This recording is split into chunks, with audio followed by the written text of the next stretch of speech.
India's economic rise is unstoppable. JP Morgan also confirms it. Hi friends, so while the world fears a global slowdown, one country is shining bright. Yes, you guessed it right, and that is India. So, at a time when global trade is being challenged by the uncertainty, inflation is also haunting the West, and even major economy like China is slowing down. JP Morgan, which is one of the world's largest financial institution, says that India is a safe haven of the world economy. And not just that, they are also predicting that India will actually lead the world in terms of growth by the end of 2025. So, in today's video, we'll dive into why global investors are turning towards India, what makes our economy so strong and resilient, and also how you, as an Indian citizen or an investor, can be a part of something truly historic. So, don't skip any part, watch it till the very end because I promise it's going to be a very valuable video and I've covered all the important details that you must know as an Indian citizen.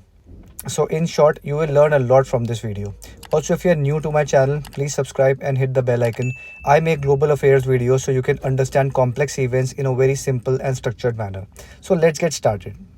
So let's first discuss that India is becoming a safe place or a safe haven for global investors.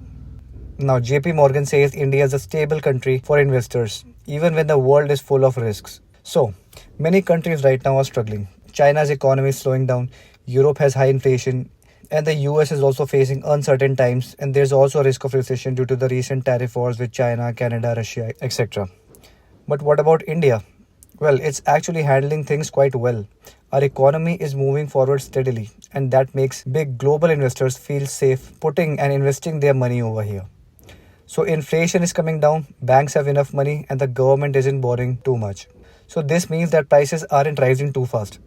Retail inflation has reduced to just 2.1% in June 2025, which is at a 77-month low. And that's a good sign. Plus, banks have enough cash to give loans, which is good for the businesses and people like you and me wanting to get a loan. And also importantly, the government isn't taking on too much of debt. Now, that builds trust because it shows that we are not being careless with money and not being over leveraged with debt, which can be a risky situation. So people in cities are spending more because of good policies. So especially after COVID, the government has launched a lot of schemes and initiatives to help businesses and families. Example, the ECLGS or the Emergency Credit Line Guarantee Scheme or the Atmanirbhar Bharat Abhiyan or Production Linked Incentive or PLI schemes. So that's actually helping the middle class recover and spend more on, say, homes, cars, gadgets, on travel, etc. This spending has also kept our economy very healthy. Now, India may grow the fastest in the world by the end of 2025. So, JP Morgan predicts that India will have the highest GDP growth among major countries in 2025. So, they are saying that India might grow faster than even China, US, Europe, everyone. Now, that's a big sign of confidence shown by JP Morgan in India's future. So rural areas are doing well too, thanks to a good monsoon and government support. So it's not just about cities, villages are also seeing better incomes. A good monsoon helps farmers and direct schemes help even more, like the direct money transfers. So demand in rural areas is also rising, which has boosted the overall economy. Now government and RBI, which is our central bank, are both helping the economy grow steadily. So usually in many countries, their central bank and government don't always agree. But in India, thankfully, both are supporting growth in a balanced way. That is, spending where needed, but not overspending. So, this coordination between the government and the RBI is really helping our economy as well. Now, what's working for India in totality? And that is inflation, liquidity, and government spending. So, inflation is under control, which gives RBI space to reduce the interest rates. So, when inflation or the price rise stays low, the RBI can lower the interest rates. That makes home loans, car loans, and business loans cheaper. So more people borrow and spend, and that helps the overall economy grow faster. Then banks have enough money to give loans, which supports businesses and also helps in creating jobs. So because of RBI policies, banks are comfortable lending out the money. So if a small business wants to expand or someone wants to buy a house, they can easily get one. Also, the process of eKYC has helped to get loans very easily now. And government is not borrowing too much, which keeps our finances strong. So when the government borrows less, it shows discipline. It means we are spending within our means and not piling on debt. Now that's good for the country's long-term financial health as well. Now let's discuss that the government and RBI are working together to support growth. So RBI may cut interest rates by 0.5 to 0.75% this year. Now this means cheaper loans for everyone. Home buyers will pay lower EMIs. Businesses can borrow money more easily. This encourages people to invest and spend more, which keeps the economy growing. Now, government is spending heavily on infrastructure but also controlling the budget. So, India is building highways, railways, digital systems, and infrastructure while still keeping the budget under control. Now, this kind of judicious spending helps growth and also create jobs without increasing our debt too much. So, both government and RBI are focusing on growth and stability. That balance actually matters a lot. So, they're making sure the economy grows without taking big risks. That kind of maturity gives confidence to both Indian citizens and foreign investors who are looking to invest in India.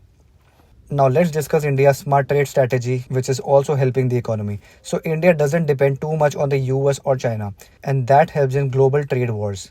Now many countries are struggling today because they depend heavily on one or two countries, but India trades with many, like Russia, Middle East, Africa, Southeast Asia, and also Europe. So this protects us when there are any global issues or recessions. Manufacturing is also becoming stronger, which contributes to about 17% of India's economy now. So, with schemes like PLI or the production linked incentive, India is building more things domestically, like electronics, medicines, clothes, and even iPhones now. This gives us more jobs and lets us export more to the world. Also, many companies now see India as a good option instead of China. So, after COVID, companies want to move out of China and they are looking at India as the next big manufacturing hub. Now, this is already happening with Apple, Tesla, Samsung, and other major tech companies. So, now let's come to the big question. Is the stock market too expensive? So, Indian stock market is trading at about 22x the future earnings, and that's higher than normal.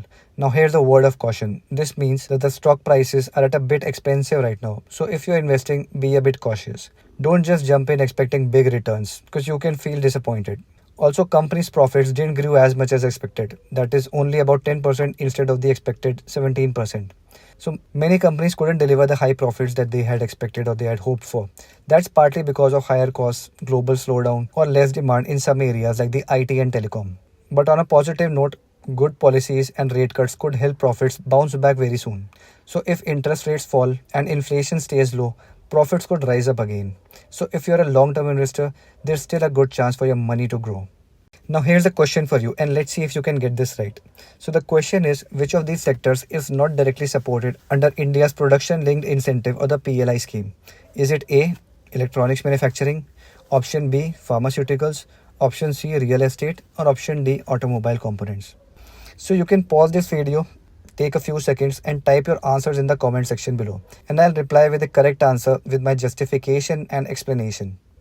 So friends, here's the big takeaways from this video. So India is doing many things right, like budgeting its money well, building infrastructure, supporting both the cities and the rural areas, and also staying stable during the global chaos. And the world is also noticing that. So if we stay focused and keep on improving, India could really become a top global economic superpower in the coming years. So if you found this video useful and insightful, then please like this video, comment your thoughts below, and hit the subscribe button if you want more videos like this. Thanks for watching, and I'll see you in the next one.